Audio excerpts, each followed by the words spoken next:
tour of Louisiana been so far? Look, it's great. I realize everybody back home is dealing with snowmageddon right now. We're expected to have temperatures in the upper 70s, low 80s today, but significant humidity. So, we're dealing with that. So it's basically the same. Really? You played the humidity card? Good luck. Fight through that. I think you Yeah, make it. I'm going to do my best. The last time Blaine and I were in Louisiana, BYU's football team didn't get past the 50-yard line. So the baseball team's at least having a better experience. But I tuned in last night coming home from the airport, and it's 3-1 in the bottom of the 8th inning, and then things got away. Yeah, and unfortunately, errors have cost this team a couple of games. The Cougars come in 2-3 overall. And in the losses, 7 of the 9 errors have been committed. And in talking with Coach Pratt this morning for our pregame for tonight, he's like, we just have to stop beating ourselves. And the good thing is the team is playing hard. They're giving it their all. And so the little things are just that. They're little things. There's not big things that have to be changed right now. It's these little mental mistakes that are costing them. And he's pretty confident that they'll be able to turn that thing around and pull out some of these victories moving forward. Trent's in my stake. We have state conference Sunday. I fully expect him to be there. Please remind him if you wouldn't mind. 3 dudes are hitting over 400 so far: Ozzie Pratt and Austin Deming, Ryan Sapedi. Who of these guys is, if maybe all 3, maybe just one, is still going to be hitting 400 plus in a week?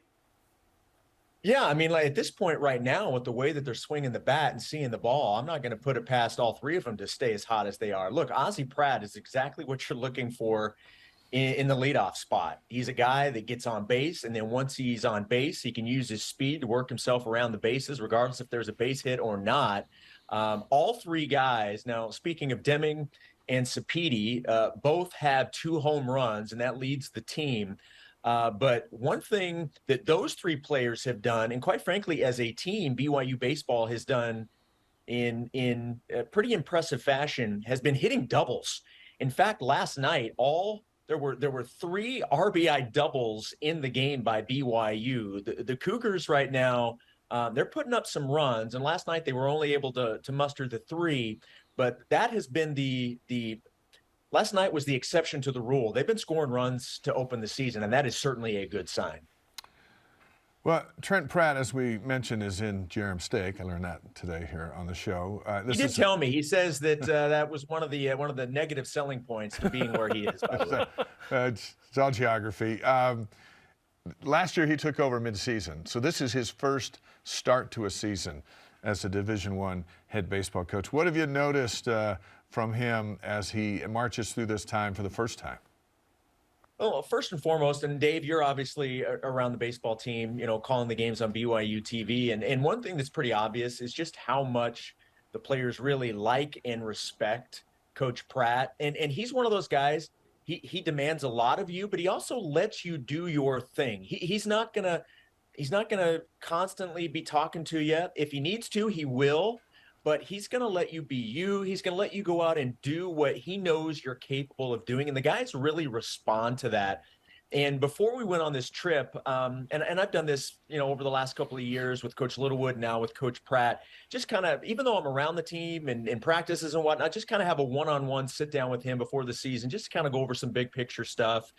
And, I asked him, I said, what's this like for you going into your first full season as the head coach? And he said he's really enjoying it. And there are a lot of things that when you're not the head coach, you're aware that the head coach does, but you see it from afar. And now that he's in that spot, he said there's a lot more involved than you realize, but he's really enjoying everything that comes with being the head coach of the BYU baseball team. And I can tell you that the players love him.